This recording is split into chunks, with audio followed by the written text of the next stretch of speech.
ይታያል። ከቅርብ ጊዜ ወዲህ በሀገራችን ኢትዮጵያ በበርካታ አካባቢዎች የመሬት መንሸራተት፣ የመሬት መንቀጥቀጥና የጎርፍ አደጋዎች በተደጋጋሚ እየሰማን እንገኛለን። እንዲያውም በ2017 በአዲስ አበባ የመሬት መንቀጥቀጥ በተከሰተበት የመጀመሪያ ጊዜ ሙሉ ለሙሉ ማለት በሚቻልበት ደረጃ ሕዝብ ግልብጥ ብሎ ወጥቶ ነበር። በይበልጥ ደግሞ የጋራ መኖሪያ ቤቶች ላይ የሚገኙ ነዋሪዎች እጅግ በሚባል መልኩ ተደናግጠው ሙሉ በሙሉ ቤታቸውን ጥለው ሌሊቱን ሙሉ ባለመረጋጋት ውስጥ እንደነበሩ አይዘነጋም። ሰላም ውድ የዳጉ አዲስ ቤተሰቦች፣ አዲስ ያልተሰሙ ወቅታዊና አዝናኝ መረጃዎችን ለእናንተ ለውድ ቤተሰቦቻችን ይዘን የምንቀርብበት የዩቲዩብ ገጻችን ነው። እናንተም ለቻናላችን አዲስ ከሆናችሁ ፔጁን ሰብስክራይብ በማድረግ እንዲሁም ቤተሰብ ከሆናችሁ ቪዲዮውን ከመጀመራችሁ በፊት ላይክ በማድረግ ለሌሎችም እንዲደርስ አድርጉ። ከዚህ ቀጥሎ በዛሬው መረጃችን በአዲስ አበባና በምስራቅ ጎጃም ዞን ስለተከሰተው የመሬት መንሸራተትና ስላደረሰው አደጋ አያይዘንም ስለ ታዋቂው ቲክቶከር አሟሟት መረጃ ይዘንላችሁ መጥተናል። አብራችሁን ቆዩ ግብዣችን ነው።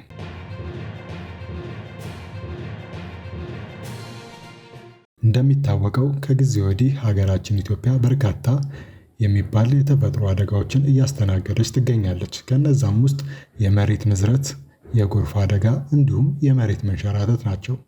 እንዲያውም ባለፈው ዓመት ማለትም 2017 የመሬት ንዝረቱ በሬክታር 5.1 ደርሶ እንደነበር እንዲሁም በቀን 10 ጊዜ የሚደርስ ንዝረት ወይም መንቀጥቀጥ እንደነበር የሚታወቅና ብዙዎችንም ያስደነገጠ ክስተት ነው። በተጨማሪም በአዋሽ ፈንታሌም ተከስቶ የነበረው ፍንዳታ ብዙዎችን ያስደነገጠ እንዲሁም ከቤት ንብረታቸው ያፈናቀለ ክስተት እንደሆነ እናስታውሳለን። በቅርቡ በጌዲዮ ዞን እና በከንባታ ዞን በአንጋጫ ወረዳ በዚህ መሬት መናድ እጅግ የሚከብድና አሳዛኝ በጣምም ብዙ ሰዎችን ሕፃናትና ሴቶችን እንዲሁም አቅመ ደካሞችን እና ወጣቶችን ያጣንበት ብዙዎችም ለዘመናት ያፈሯቸውን ሀብት ንብረት ያጡበት እጅግ አስከፊ አደጋ ተከስቶ እንደነበረና አስክሬን እንኳን ለማግኘት ፈታኝ የሆነበት ሁኔታ እንደነበር የማይዘነጋ ነው። በሌላ በኩል ደግሞ የጎርፍ አደጋ በተለያዩ አካባቢዎች በአዲስ አበባም ሆነ ከአዲስ አበባ ውጭ በሰውና በንብረት ላይ ከፍተኛ ጉዳት እያስከተለ ይገኛል። በጉዳቱም አስክሬናቸው እንኳ ያልተገኙ በርካታ ሰዎች እንደ ዘበት ተበትነው ቀርተዋል።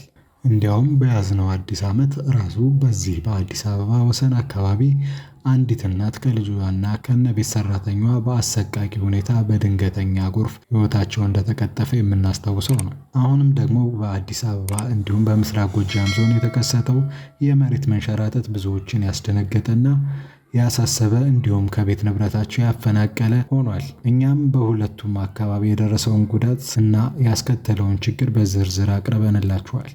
ጉዳዩ የተከሰተው በአዲስ አበባ አስኮ ብርጭቆ ሰፈር ሚክሊላንድ ኮንዶሚኒየም ውስጥ ሲሆን እጅግ አስደንጋጭና በጣም አሳሳቢ እንደሆነ የሰፈሩ ነዋሪዎች አስታውቀዋል። አክለውም ለመኖር እጅግ አሳሳቢ ስለሆነባቸው ዕቃቸውን በመሰብሰብ ከስፍራው ለቀው እየወጡ እንደሆነ የአካባቢው ነዋሪዎች አስታውቀዋል። ጉዳዩን ደግሞ ይበልጥ አሳሳቢ የሚያደርገው የመሬቱ መንሸራተት የደረሰበት የጋራ መኖሪያ አካባቢ መሆኑና ትምህርት ቤት አካባቢ በመሆኑ ሲሆን የአካባቢው ነዋሪዎች እንደገለጹት ከሆነ የተወሰኑ ቤቶች መታሸጋቸውና ነዋሪዎችም መኖሪያቸውን ትተው በስደት ላይ እንደሆኑና ከፊሎቹ መሄጃ የሌላቸው ደግሞ እዛው መቆየታቸው ለራሳቸውም ሆነ በስራቸው ላሉ ልጆቻቸው ለሕይወታቸው እንዳሰጋቸው አስታውቀዋል። አክለውም መንግስት አፋጣኝ መፍትሄ እንዲያዘጋጅላቸው ጠይቀዋል። በተጨማሪም ከአዲስ አበባ ውጭ ደግሞ በምስራቅ ጎጃም ዞን አውበል ወረዳ ከባድ የሚባል የመሬት መንሸራተት አጋጥሟቸዋል። ይህም አደጋ በመኖሪያ ቤቶች ላይም ከፍተኛና አስደንጋጭ ጉዳት አስከትሏል። አደጋው በዚህ ብቻ አላበቃም። በእምነት ተቋማት ላይ እና በሰብል ላይም ከፍተኛ ጉዳት ማድረሱን አስታውቀዋል።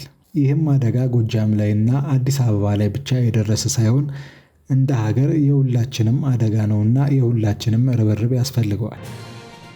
በሌላ ዜና ደግሞ ታዋቂው ቲክቶከር በአሰቃቂ መንገድ ሕይወቱ አልፏል። ከቅርብ ጊዜ ወዲህ እውቅናንና ተወዳጅነትን ያተረፈው ኢብሳ ጉተማ በብዛት በአፋን ኦሮሞ ቪዲዮዎችና በሙዚቃም የተለያየ እንቅስቃሴዎችን በማቅረብ ታዋቂነትና ተወዳጅን ያተረፈ ቢሆንም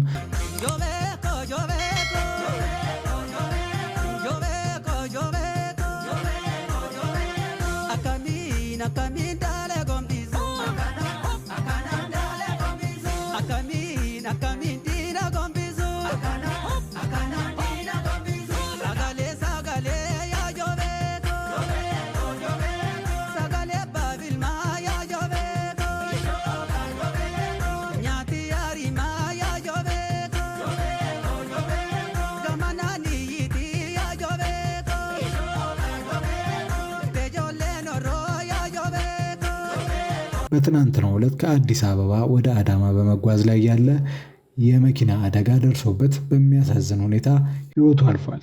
ከመሞቱም ከሰዓታት በፊት አንድ ቪዲዮ ለቆ ነበር። እቺ መጨረሻ ናት።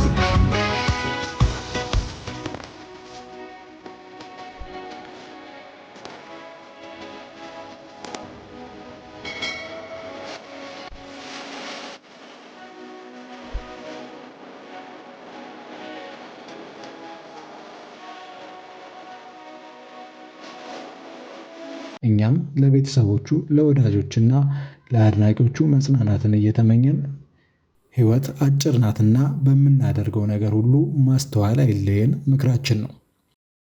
ውድ የዳጉ አዲስ ቤተሰቦች ለዛሬ የያዝንላችሁ መረጃዎች እነዚህን ይመስሉ ነበር። እናንተም ላይክ፣ ሰብስክራይብ በማድረግና በሀሳብ መስጫ ሳጥን ውስጥ የተሰማችሁን ሀሳብ ለእኛ አጋሩ። ዳጉ አዲስ ታማኝ የመረጃ ምንጭ። ዳጉ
ዳጉ አዲስ ታማኝ የመዝናኛና የመረጃ ምንጭ።